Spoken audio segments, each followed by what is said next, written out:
So, what exactly is medical underwriting? In simple terms, it's how health insurance companies evaluate your health when you apply for a Medigap plan outside of your open enrollment period or guaranteed issue window.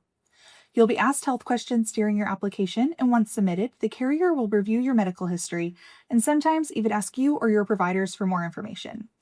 Let's discuss what this means for you in choosing your Medigap plan. If you're applying during your open enrollment period, which is the 6-month window that starts the month you turn 65 and enroll in Medicare Part B, underwriting doesn't apply at all. That's the golden ticket timeframe where you can get any Medigap plan you want, no questions asked about your health history. But if you miss this window or you want to switch plans later, underwriting often comes into play. And in those cases, the insurance company can choose to deny your application or offer you a plan with higher premiums based on your health. Now, there are special situations known as guaranteed issue rights where you can apply for a Medigap plan without underwriting, even outside your open enrollment period.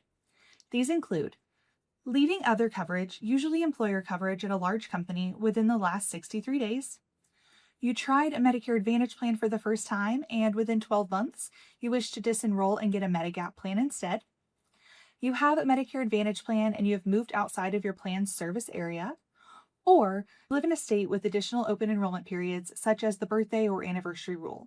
In these scenarios, the insurance company must approve your application regardless of your health.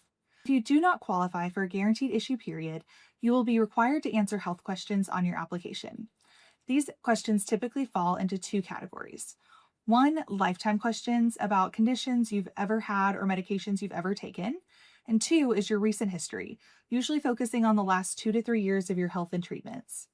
Medigap carriers have access to national records regarding your health history, and on your application, you must agree to allow the carrier access to these records.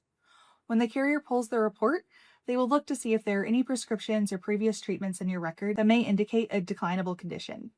If you've taken medications that are commonly used to treat serious conditions, the insurance company may request clarification. For example, if you've taken a blood thinner, they'll want to know why, since those are used for several conditions. They'll look at your other prescriptions to get the full picture. Some health factors are what we call borderline, meaning approval will vary by carrier. For instance, a very high or very low body mass index or BMI can sometimes result in a decline, depending on the carrier's guidelines. Most carriers will require that you answer no to having been diagnosed with, treated for, or prescribed medications for any of the following in the last 3 years: internal cancer, heart conditions, atrial fibrillation, stroke or transient ischemic attack, stent, COPD, diabetes, osteoporosis, rheumatoid, or disabling arthritis.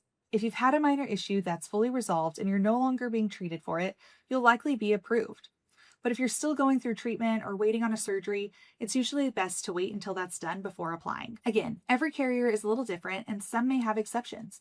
That's where a knowledgeable agent can really make a difference. If you're switching from one Medigap plan to another, underwriting can take a little bit of time. We usually recommend setting your effective date 2 to 3 weeks in the future. That gives the insurance company enough time to process your application and give you an answer before the new plan starts. Our most important tip is don't cancel your current coverage until your new policy is officially approved. Your agent will let you know when it's safe to make that switch.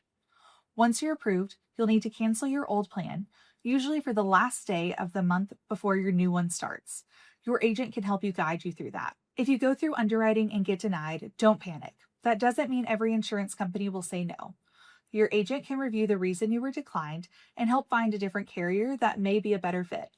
And if the denial is due to inaccurate information, you can usually submit updated records and appeal that decision.